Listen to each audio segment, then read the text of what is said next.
अस्पताल भी 7 किलोमीटर दूरी है, तो वहाँ भी बंद रहती है हर हमेशा, तो अमड़ई बारह जाते हैं कितने से सीरियल्स रहे आए।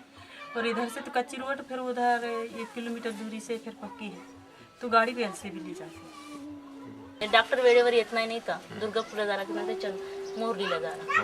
बारिश में बहुत पानी रहता है सर, पर ज्यादा सीरियल्स रहते हैं तो पैदल ले जाते हैं इधर से।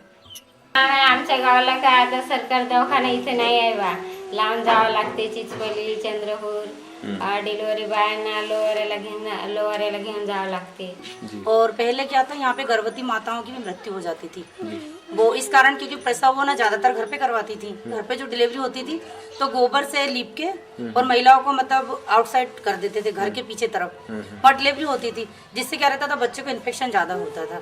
कमर दर्द की भी तकलीफ बहुत है, क्योंकि गांव में लगभग सभी मेहनती काम करती हैं, सुबह से घर का काम भी करती हैं और खेत में जाती हैं और इतना बड़ा गट्ठा लेके आती हैं सर पे, तो उस दिन भर खेत में झुककर काम करती है, उनकी कमर दुखना तो स्वाभाविक है। किसी किसी बच्चे भी ज्यादा हैं, अपने हिसाब से आज एक या 2 बच्चे होना चाहिए, से 3 होना चाहिए, तो किसी किसी 4 भी हैं, 5 भी हैं, 6 भी हैं। महंगाई इतनी है कि हम अपने पे कैसे इलाज कराएं, वो अपने बच्चों पे ज्यादा ध्यान देती है। तो झाड़ा फूकी और पंडा पढ़ाई बहुत करवाती थी। बुखार है तो मतलब उसका नस को लोहे के जो धान काटने का ये रहता है, उससे उसको दागते थे। किराणा दुकान आहे, त्यांनी गोळ्या ठेवतात, 5 का 6 रुपयाला ती गोळी देतात। गोळीचं नाव काय? हाँ, क्रोसिन। और गांव के डॉक्टर भी है, एक बार इलाज करने में 200-300 रुपया हाथ धल देती सर। 2 इंजेक्शन लगाए उनने, गोली दवाई दाए, 2-4 गोली दे दी उनने, 1 शीशी फेंक दे और बस ठीक हो जाएगी ऐसे बोलते हैं, 200-250 रुपये ले जाते हैं। वो पति तो ये बीमारी को ना अभी छोटी मोटी बीमारी समझ रहा है, वो नहीं समझ रहे कि ये ज्यादा बड़ी बीमारी है। जो गरीब वर्ग की महिलाएं, बड़े लोग तो अस्पताल चले जाएंगे, प्राइवेट उसमें चले जाएंगे, गरीब महिलाएं थोड़ी जा पाएगी, वो तो अपनी सेवाओं पर ही निर्भर है बेचारी। येत नाही वेळेवर डॉक्टर भेटत नाही, येत वेळेवर काय भेटत नाही, गाडी नाही, घोडा काही, मरा म्हणते, रात्री झाले तर मराचा, दिवस निघाला तर जावाचा।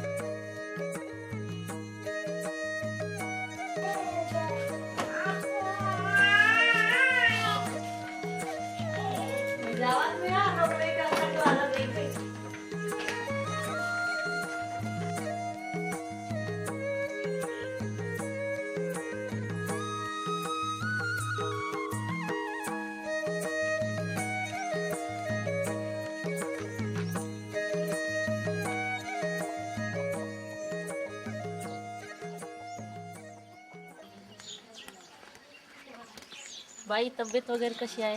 ठीक आहे। गोळ्या घेतल्या का? घेतल्या। हा, काळजी घ्या। ह्या कामाचं मूळ सर्वात महत्त्वाचं जे आहे की जिथं गाव पातळीवरती कुठल्याही तऱ्हेच्या आरोग्य सेवा उपलब्ध नाहीये, तिथं गावामध्ये एका महिलेला आरोग्याचं शिक्षण दिलं जातं, त्यामुळे लोकांच्या दारापर्यंत आरोग्य सेवा मिळायची प्रायमरी लाईन किंवा पहिली सेवा आरोग्य लोकांपर्यंत पोहोचते। दुसरं की गावात एका व्यक्तीला माहिती मिळाल्यामुळे गावाची नेहमी करता एक सस्टेनेबल दृष्टीने एक व्यक्ती राहते की जी त्या गावामध्ये थोड्याफार का प्रमाणात फीनं आरोग्य सेवा देऊ शकेल। या कामाची अजून एक स्ट्रेंथ आम्ही औषधोपचारांवरती भर न देता प्रिव्हेंटिव्ह हेल्थला जास्त भर देतो, कारण प्रत्येकाचं आरोग्य हे प्रत्येकाच्या हातात आहे। And particularly with the Sanjeevani program, the focus was on women. We were able to create local resource. We were able to create agents of change within the village, and have backup for those agents of change. So it was not just one person, but it was 2 people per village, etc. So that they would come and they would be able to make a difference to that 1,000 or 2,000 population of people that they were living among. So they understood the problems. They would be able to change not only themselves but their families and their communities. संजीवनीचं काम जेव्हा आम्ही चालू केलं तेव्हा पहिलं आमचं एक challenge होतं की संस्थांची निवड. परंतु ते निवडत असताना आम्ही त्या त्या राज्यांचे काही रिपोर्ट्स सरकारी पातळीवरचे असतील किंवा काही संस्थांच्या पातळीवरचे असतील ते पाहिले होते. त्याच्यामध्ये आम्ही हेल्थ इंडिकेटर्स मुख्यतः पाहिले होते. आरोग्य ठरवणारे जे घटक असतात त्या घटकांवर ते राज्य ते रिजन कसे येतात ते आम्ही पाहिलं होतं आणि त्यामध्ये लक्षात आलं होतं की छत्तीसगड आणि मध्य प्रदेशच्या छिंदवाडा, होशंगाबाद आणि छत्तीसगडमध्ये विशेषतः रायपूर आणि महासमुंदच्या आजूबाजूला आम्ही काम करायला सुरुवात केली. पहले गांव का चुनाव किया. अब गांव का चुनाव कर लिया तो सवाल था कि इन गांव से हमें किस तरह से महिलाएं मिलेंगी. ऐसी महिला जिसका सरोकार थोड़ा समाज से हो, गांव से हो, समूह से हो, पंचायत से हो, जो थोड़ा पढ़ना लिखना भी जानती हो, इस तरह की रुचि भी हो. त्या साधारणपणे दलित असाव्यात, आदिवासी आणि विधवा परित्यक्ता की जेणेकरून त्यांनाही एक संधी मिळावी. और 12 गांव की महिलाओं के साथ में मीटिंग किया गया था जिसमें सरपंच थे, पंच थे, गांव के प्रमुख थे और महिलाओं थी. जो संजीवनी ट्रेनिंग होगा जो महिलाओं के स्वास्थ्य को लेके वो आपके गांव में आपके पास रह के आप लोग के बीच काम कर सकती है. आणि तिने 3 वर्षाचा जो आहे आपला म्हणजे ह्याचा प्रशिक्षणाचा काळ तो पूर्ण केला पाहिजे. उनके पति से चर्चा हुई, सास ससुर से चर्चा हुई, खुद संजीवनी बनने वाली थी, उसको क्या इच्छा है क्या ये काम करने के लिए, ये सारी चर्चा खुद पूछ के उन लोगों से किया गया था. उसके बाद सिलेक्शन हुई. हमारी सासू माँ तो इसके खिलाफ रही, पर हमारे हस्बैंड का हमें सपोर्ट मिला. वो ये बोलती थी कि हमारे मतलब परिवार से या राजपूत ठाकुर खानदान से हमारी बहुएं कहीं बाहर नहीं गई हैं और ये बाहर जाएगी ना जाने मतलब हो सकता परिवार को छोड़ दे ये बाहर निकले. मेरी परिस्थिति बहुत गंभीर थी, मानसिक रूप से मैं बहुत परेशान हो चुकी थी. तो जिन लोगों ने चुनाव किया तो उनने सोच समझ के किया अगर इस लड़की को लिया जाए तो उसमें इसको भी फ़ायदा होगा और जो गांव में काम चलेगा उसमें भी फ़ायदा रहेगा, जो काम करने में रुचि लेती है. दूसरा हमको लग रहा था कि ये जो ट्रेनिंग सेशंस होते हैं ये 4-4, 5-5 दिन के ट्रेनिंग सेशंस होते हैं. कुल मिलाकर 7 दिन संजीवनी को अपने घर से बाहर रहना पड़ता है. मग कुठं नेतं आमच्या बायांना, तिकडे नेऊन काही करणार तर नाही वा म्हणून अशी एक भीती होती त्यांच्या मनामध्ये. तेव्हा त्यांच्याकडून एक विश्वास म्हणून आम्ही सुरुवातीला एका गावातील एक शेजारीन बाई, संजीवनी म्हणून नाही पण शेजारीन बाई, तिला सोबतीला म्हणून असं घ्यावं लागलं सुरुवातीला. आम्हाला मुख्य चॅलेंज जे होतं, मुख्य आव्हान जे होतं ते ह्या ज्या भागांमधनं, ज्या बॅकग्राऊंडमधनं ह्या सगळ्या स्त्रिया आलेल्या आहेत त्यांची जी भाषा आहे, त्यांचं जे शिक्षण आहे, या सगळ्यांमध्ये त्यांना ते एक तर बोर व्हायला नाही पाहिजे, त्यांना ते समजायला पाहिजे. सगळ्यात महत्त्वाचं त्यांच्या भाषेमध्ये ते देण्याचा प्रयत्न होणं फार गरजेचं होतं. महिलाओं को शुरू में काफ़ी तकलीफें हुई, किसी को उल्टी होना, किसी को चक्कर आना, कभी बस भी नहीं बैठी थी इतने टाइम तक. तो बहुत ही आते वक्त बहुत परेशान, जाते वक्त बहुत परेशान हो गई थी. गाँव वालों का जो मानसिकता है ना कि शहर जा रहे हैं मतलब कि ये हमारी बहुएं बिगड़ जाएंगी, घर से छोड़ के जा रही. तो पहली परेशानी हमको बहुत हुआ था.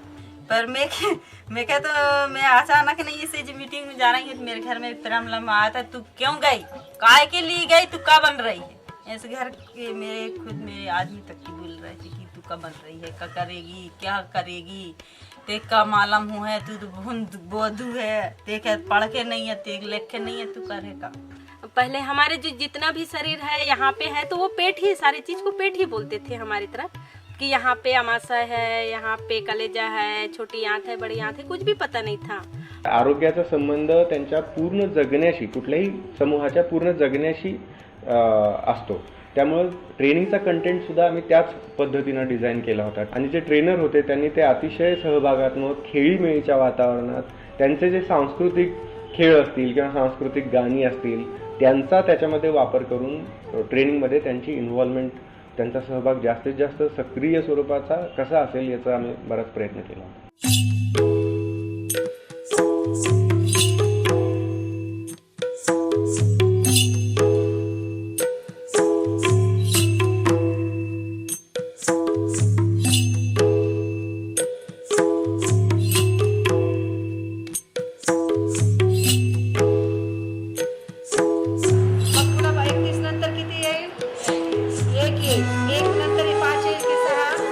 ह्या 3 वर्षाच्या काळामध्ये जवळपास 45 दिवसांचं ट्रेनिंग आम्ही प्लॅन केलेलं होतं. पहिल्या वर्षी 25 दिवस, दुसऱ्या वर्षी 15 दिवस आणि तिसऱ्या वर्षी एक 5 ते 10 दिवसांचं ट्रेनिंग होतं. त्यामुळे तुम्हाला ते परत आपण वाचतोय, शिकलेलंच वाचतोय हे लक्षात येतं. ठीक आहे. आरोग्य सेवा किंवा मेडिसिन्सच्या बद्दल एक खूप मोठी मिस्ट्री आहे की काय म्हणतात, हे काम फार शिकलेल्या लोकांनाच करू शकतात किंवा फार बुद्धीचं आहे असं नाहीये.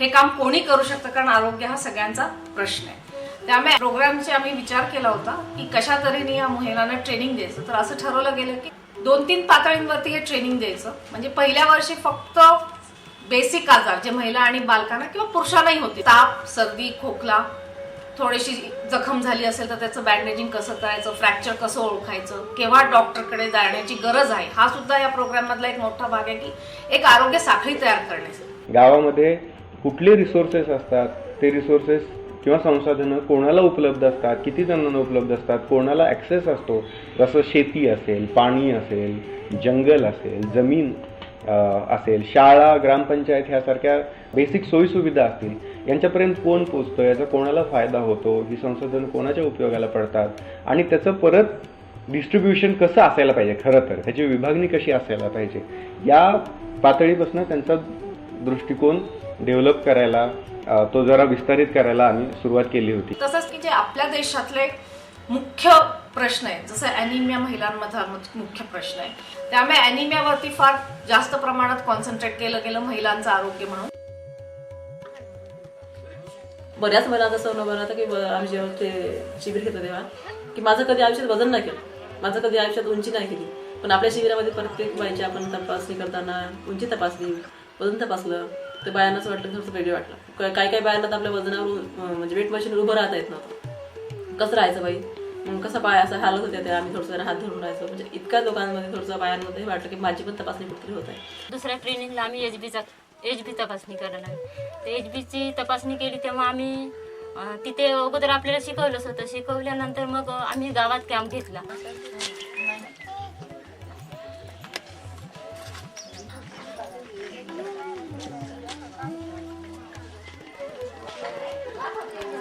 इतनी सारी महिलाओं का एचबी टेस्ट हुआ, जिसमें से 2 या 3 महिलाओं का एचबी ठीक था, वरना सभी का कम से कम 50 महिलाओं का बहुत ही कम था. रक्त चेकअप केली तेव्हा मला 5 ग्राम रक्त होतं. नंतर मग सीमाताईनं मला रक्त चेकअप केल्यानंतर पुन्हा गोळ्या दिल्या, मग 7 झालं.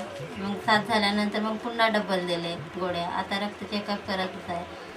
एक बाई आहे, त्यानं तिला गोळ्या दिल्या मी एक पाकिट, तर ती का म्हणे अजून मला गोळ्या पाहिजे म्हणे आणि चांगलं वाटत आहे म्हणे. हातपाय जे दुखत होते ते आता चक्कर आले आणि वाटत म्हणे आता तसं वाटत नाही म्हणे, अजून पाहिजे म्हणे गोळ्या. आपण कसं घरी जर भाजी संपते तर निभवून घेतो, तशाने तिच्या प्रकृती खालावते. तर तिनंच हे घरी येऊन आम्हाला सांगितलं की नाही बा सगळ्याला समान हक्क आहे, तुम्ही आहाराकडे आणि आरोग्याकडे लक्ष द्या, याच्यामुळे तुम्हाला काय गोळी खायची गरज पडणार नाही. ऐसा लगता था बहुत टेंशन सा रहता था. फिर मैं नीतू से मिली, उसने मुझे आयरन की गोलियां दिया, वो खाते रही मैं. फिर भी मुझे ऐसा लगता था, तो फिर नीतू के साथ मैं बैठी रही. उसने मुझे सलाह दी कि तुम ऐसी बीमार नहीं रहती हो, तुम मन से रहती हो. तो फिर और कुछ ऐसा बताते रहती थी वो. और जो मेरा गर्भा से नीचे हो गया था, तो उन्होंने फिर मुझे एक्सरसाइज वगैरह बताया, मैंने वो किया तो मुझे आराम है अभी, और अब मैं बिल्कुल ही ठीक हूँ. त्यानंतर आम्हाला परसबाग तयार करण्यासाठी बियाणं वाटप केलं गावामध्ये. पहले हम लोग ये सब नहीं देते थे, महिलाएं इतना सब्जी पे ज़्यादा विश्वास नहीं करते थे. और जब से हम लोगों ने संजीवनी प्रोग्राम चालू किए हैं, तब से हम बोलते हैं कि हम घर में जो बर्तन मांजते हैं, कपड़ा धोते हैं या कुछ गंदा पानी घर का ही फेंकते हैं, तो पानी बेकार जाता है. तो अगर वहीं पर ही हम छोटा सा किचन गार्डन बना लें, और तो हम बिना, आजकल बाजार में जो आता है कंपोस्ट खाद वाला आता है, हम जो सब्जी लगाएंगे अपनी पसंद से लगाएंगे, लाल भाजी, मूली, गाजर या मेथी भाजी. व्हिटॅमिन एची डिफिशियन्सी असली लेकराला तर आम्ही व्हिटॅमिन एचा डोजच देतो. आमच्याकडे व्हिटॅमिन ए आहे तो डोजच देतो. पण ज्याला जे रोजच्या दैनंदिन जीवनातून जे फ्रूट पाहिजे नाही शरीराला, ते आता जसं संजीवनी परसबाग तयार करते, त्या परसबागमध्ये मेथी आहे, पालक आहे, टमाटर आहे, ते डायरेक्टली त्या पोरांना रोज मिळू शकते. आम्ही THR देतो, त्या THR मध्ये जर थोडासा पालक वगैरे टाकला तर अजून त्याचं प्रोटीन वाढू शकतं. गांव में महिलाएं क्या करती हैं, सबको खिला पिलाने के बाद बचता है तो खा लेती, नहीं तो नहीं भी खाती है. या जो अपनी सब्जी बनाते हैं वो गाड़ी खा लेती, पतली पानी बच जाता है. तो उन लोगों से ये भी कहा या तो तुम अपने पतियों के साथ खाओ या फिर अपने बच्चों के सबके साथ बैठकर खाना खाओ. और जिससे तुम लोगों को टाइम नहीं मिलता तो पहले ही अपने जैसी बनती वैसी अलग एक प्लेट अपने हिसाब से जितना आपको लगता है अलग निकाल के रख लो और फिर बाद में खा लो. और सिर्फ ये गोली खाने से ही आपको खून बढ़ जाएगा ऐसा नहीं है. हमने उनको बोले कि लोहे की कढ़ाई में खाना है जिससे हम लोग के शरीर में खून बढ़ोतरी होगा. और टेंशन नहीं लेना है महिलाओं को, ये बात हमने, क्योंकि महिलाएं हर समय टेंशन लेती है, तो बिना टेंशन से फ्री रहेंगी तो फिर महिलाएं और अच्छा अपना खून का ये कर सकती हैं.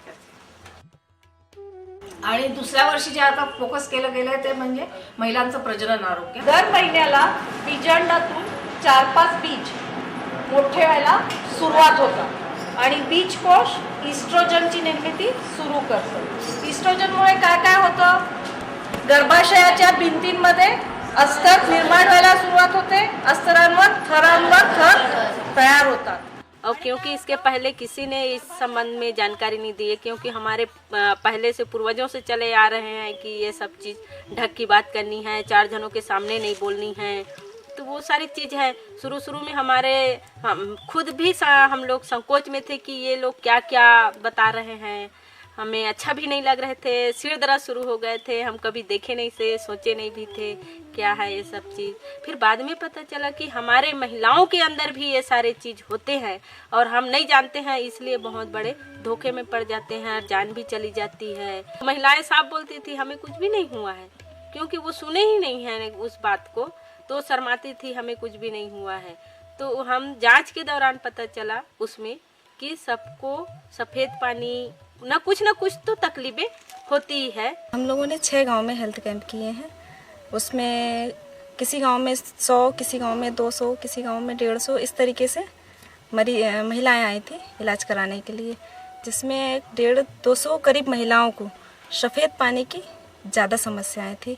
और जिसमें से 8-10 महिलाएं ऐसी निकली थी जिनका गर्भाशय बहुत ही ज़्यादा 3rd स्टेज में आ गया था.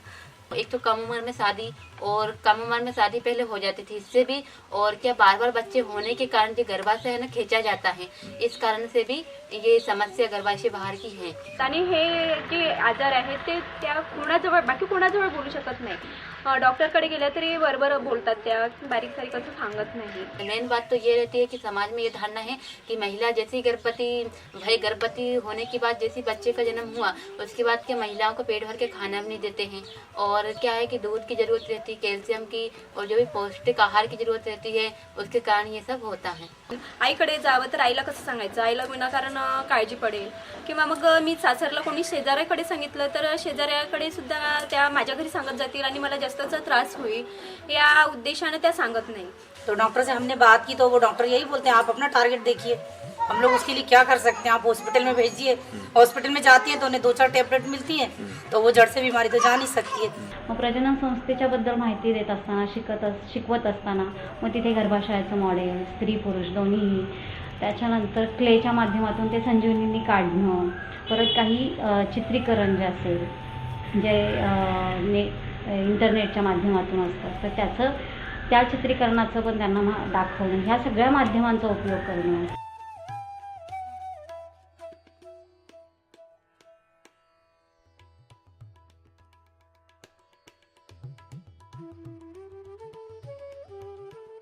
पण जसं जसं प्रशिक्षण घेत गेल्या गावात त्यांनी स्वतः केल्या ह्या पद्धतीच्या तपासण्या, अंतर्गत तपासण्या, तेव्हा त्यांना ते लक्षात यायला लागलं. पण सुरुवातीला स्पेक्युलम हे जे एक तपासणी करण्याचं साधन आहे, साहित्य आहे, हे पाहिल्यावरच त्यांना असं वाटलं की हे इतकं मोठं साधन आपल्या शरीरामध्ये मायांगामध्ये कसं काय जाणार, स्त्रिया पण घाबरतील.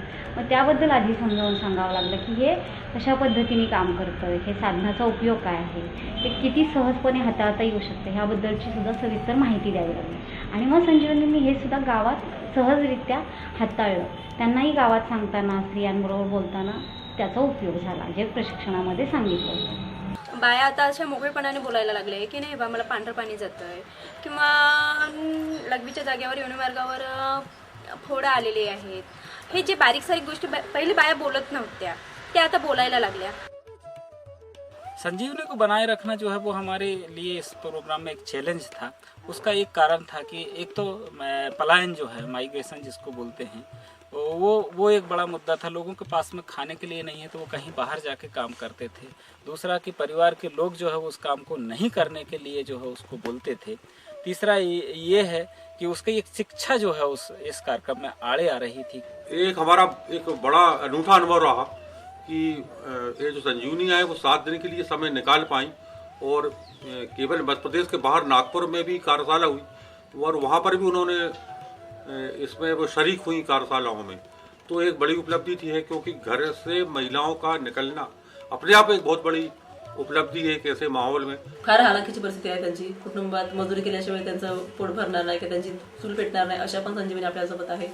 तर ती सगळ्या आपल्या तिची प्रत्येक भूमिका ती निभवते. जबाबदारी म्हणजे आपली मजुरी पण करते आहे, मजुरी करून आपलं कुटुंब पण हे करते आहे, त्यातून वेळ काढून सुद्धा आपलं संजीवनीचं पण ती काम करते आहे आणि या कामाला पण ती वेळ देते आहे. अंगणवाडीवाल्या ताई आहेत ना, तर आता आरोग्य दिवस असतो तर तेव्हा त्या जाणून बुजून बोलावतात आणि आता तुम्ही जे ट्रेनिंगमध्ये शिकलेलं आहे ते सांगा असं म्हणतात आणि बिलकुल सपोर्ट करतात खरं तर. आणि दुसरं असं की NM सुद्धा, की जेव्हा काय लसीकरण वगैरे होते तर तेव्हा संजीवनींना बोलावतात की बा तुम्ही लसीकरणाच्या वेळेस हजर राहा. प्रत्येक संवादातनं सुद्धा ती गोष्ट मिळू शकते आणि या पद्धतीनंच आपण संजीवनीने गावामध्ये बोलत असताना, गावामध्ये मेसेजेस देत असताना, इव्हन सरकारी आरोग्य यंत्रणेशी संवाद करत असताना ह्या स्ट्रॅटर्जीने तो करायला पाहिजे, जेणेकरून सरकारी आरोग्य यंत्रणा लोकांपर्यंत जबाबदारीने पोहोचेल. त्यांच्या मार्फत गोळ्या दिल्या आणि गोळ्या घेतो किंवा नाही घेतो तो तपासणी करत राहते आणि त्या गोळ्यापासून काय फायदा होतो याचा सांगत असल्यामुळे त्या स्थानिक ज्या संजीवनी आहे यांचा जरूर फायदा त्यांना होतो स्त्रियांना. त्या संजीवनी सांगतात ना सर्व. आमच्याकडे आशाकडे तेवढं आहे पण तेवढं आम्ही सांगू शकत नाही. संजीवनी बाया सगळं सांगू शकते ना. यांच्या जो औषधीच्या पेट्या ठेवल्या त्या औषधाचा फार मोठ्या प्रमाणात उपयोग होतो. कारण माझ्या घरून जर पेशंट गेला तर संजीवनीच्या घरी जाते आणि प्रथम उपचार होते, म्हणजे आरोग्य केंद्रापर्यंत जाईपर्यंत. तो हम इस पहले प्रोग्राम में जो है वो सरकारी मशीनरी को भी एक जवाबदेह बना रहे हैं कि ये जो सरकारी सेवाएं हैं वो बराबर मिल रही है या नहीं मिल रही है. तो सरकार के लोग देख रहे हैं कि अभी लोग पूछने लगे हैं तो वो गांव तक जो है वो पहुंचने लगे हैं उस तरीके की सेवाएं लेके. ये 2 साल में हम लोगों को ये अचीवमेंट देखने को मिला है. तर गाव पातळीवरती एक जागरूकता निश्चितपणे निर्माण होतीये. लोक यांना ओळखायला लागली आहेत, म्हणजे ह्याचा अर्थ काहीतरी या सेवा दिल्याशिवाय लोक यांना ओळखू शकत नाही. त्यामुळे एक तऱ्हेने आरोग्याची जाणीव तरी गाव पातळीवरती सुरू झालेली आहे. या कार्यक्रमाच्या माध्यमातून आम्ही काही रिसोर्सेस तयार करू शकलो, काही ट्रेनिंग मॅन्युअल तयार करू शकलो, काही ट्रेनिंग मटेरियल तयार करू शकलो, जे भारतामध्ये किंवा महाराष्ट्रामध्ये जर असं कोणाला काम करायचं असेल तर त्याच्यासाठी ते उपयोगी पडेल. जसं थरकाप पहिले सुटत होता काय एवढं बोलू नसती शकत बा. आता कोणी जरी आलं तशी हिंमत वाढली, काय तो जरी प्रश्न आपल्याला विचारत उत्तर देऊ शकतो बा. आपण आरोग्याबद्दल ट्रेनिंग घेतो आणि बायांना सांगायचं खरं नाही खायचं, गुटखा नाही खायचं ना, आपणच खायचं. मग ते नसते म्हणले का तूच खाते तू कशी दुसऱ्याला सांगत आहे असे म्हणत होते ना, म्हणून मी स्वतः सोडून दिला. मैं दारू पीता था, सिगरेट भी पीता था और गुटखा भी बहुत खाता था. वहाँ से आई, जो भी सिखाया आप लोग अच्छा सिखाए, वो मेरे को सिखाई, मैं सब छोड़ दिया और घर में जो भी रहता है मिल बांट के खाते हैं और करते हैं. जैसे गांव में संजीवनी की मीटिंग होता है तो महिला पूरा बुलाता हूँ और सबको बुलाता हूँ. वो काफ़ी नॉलेज हो चुका है कि ये जैसे कि खून की कमी के लिए आयरन की गोली देना और जो बुखार में पैरासीटामोल देना और ये क्रेमी के लिए एल्बेंडाजोल साधारण तौर पे उपयोग करना, ऐसा इनको जानकारी हो गया है. और ये जानकारी मतलब गांव की महिलाओं को बताती हैं और इनके पास जो गोलियां रहती तो वो बांटती भी है. आता असं वाटतं की आपण चुकून गोळी देऊ शकत नाही बा. काही थोडंसं अनुभव म्हणजे काही आजार ओळखू शकतो आणि नंतर गोळी देऊ शकतो बा, असं अनुभव वाटते मुझे. शाम को जाती हूँ, वहाँ से आके शाम के जाती हूँ ना तो मैं 8 बजे 9 बजे वापस लौटती हूँ. घर घर में जा बताती हूँ. ऐसी मीटिंग बुलाती हूँ ना तो कम आती है 1-2 जन, तो मैं पूरा घर घर जाके बताती हूँ. या कामाचं आणखी एक महत्त्व म्हणजे या कामाच्या माध्यमातून आम्ही या 80 गावांमध्ये जवळपास 150 संजीवनी तयार करू शकलो, ज्या एक रॅशनल आणि संवेदनशील रिसोर्स आहेत. शिवाय संस्थांच्या माध्यमातून आम्ही असे काही कार्यकर्ते निर्माण करू शकलो, कार्यकर्त्यांचं संस्थांचं जाळं निर्माण करू शकलो, जे स्त्रियांच्या आरोग्याकडे एका चांगल्या दृष्टिकोनातनं बघतात. जो संजीवनी कार्यकर्ता जो है वो उठ के खड़ी नहीं हो पा रही थी, वो कहीं ना कहीं सोचती थी कि ये तो बहुत गलत बात बता रहे हैं ये लोग, और फिर उसने सीखा और सीखने के बाद में उसके मन में एक जो काम करने की एक जो ललक पैदा हुई है, वो एक देखने लायक बात है. महिलाएं दीवार लेखन जो किए थे कि महावारी छुआछूत नहीं है, प्राकृतिक देन है, एचबी बढ़ाना है, हरी साग सब्जी खाना है, तो वो नारा सब देख के आए तो बोले कि अच्छा आप ही लोग हैं जो संजीवनी प्रोग्राम चलाते हैं, या बहुत अच्छा आप लोग के दीवार में जो लेखन करके लोगों को जागृत कर रहे हैं, हमको बहुत अच्छा लगा आपके प्रोग्राम से. ऐसे तर पहिले आपल्याला असं वाटे का ते साहित्य वापरून हे वापरून कसं होईल बा असंच वाटे, पण आम्ही आता ट्राय करून पाहिलं, म्हणजे हिम्मत वाढवली ना, खरोखरच बा आपण शिकू शकतो आणि आपण पुढे जाऊ शकतो. मैं जो भी काम करती हूँ, जैसे अब पढ़ाई में दिलचस्पी थी तो मेरे को कोई टेंशन नहीं रहता, खाने पे ध्यान देती, पीने पे ध्यान रहती, और जो आगे की और लोगों को सोचती कि जो आगे बढ़ रहे हैं उनको देख के चलती हूँ. कि संजीवनी में आने के बाद जो हमने बाहर की दुनिया देखी है, तो मुझे ऐसा लगा कि नहीं, बाहर की दुनिया में भी कुछ है, हम इसके अलावा भी, क्योंकि अपनी दुनिया में तो सब चूल्हे चौका में सब जीता ही है, लेकिन बाहर की दुनिया का भी कुछ अलग है. मतलब हम कम पढ़े लिखे जरूर है, लेकिन हम भी कुछ कर सकते हैं, हम भी किसी से कम नहीं है. संजीवनी कशी प्रत्येक घरपर्यंत चुलीपर्यंत पोहोचत आहे ना, त्याच्यामुळे चुलीपर्यंत जे व्यक्ती जाते त्याचा फायदा तो प्रत्यक्ष चुलीवर शिजणारं अन्न जसं सर्व पोरांना घरातली व्यक्ती खाते, तर संजीवनीचा उपयोग सर्वांना होईलच. चलो मैं संजीवनी नहीं चाहती तो मैं के जो बदलाव होती, मैं तो जैसी की वैसी थी, पर अब मैं जो बदलाव हो गई कि मैं संजीवनी होने के कारण कि मैं के जो हम कहीं पढ़ाई नहीं कराने हैं, गोली दवाई करने हैं. ठुमक मैं तो नाचूंगी नाचूंगी मेरी सखियों के संग, मेरे दिल में उमंग है भरी, सहेली मेरे दिल में उमंग है भरी, सहेली मेरे दिल में उमंग है भरी.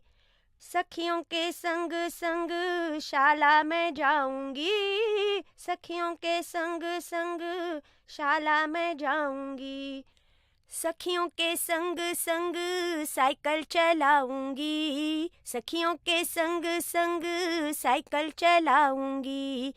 ऐसी लगन मोहे लागी रे, लागी रे, हाँ हाँ लागी रे, वो तो लागी लागी लागी लागी लागी रे, मेरी सखियों के संग मेरे दिल में उमंग है भरी, सहेली मेरे दिल में उमंग है भरी. ठुमक मैं तो नाचूंगी नाचूंगी मेरी सखियों के संग, मेरे दिल में उमंग है भरी, सहेली मेरे दिल में उमंग है भरी, सहेली मेरे दिल में उमंग है भरी, सहेली मेरे दिल में उमंग है भरी, सहेली मेरे दिल में उमंग है भरी.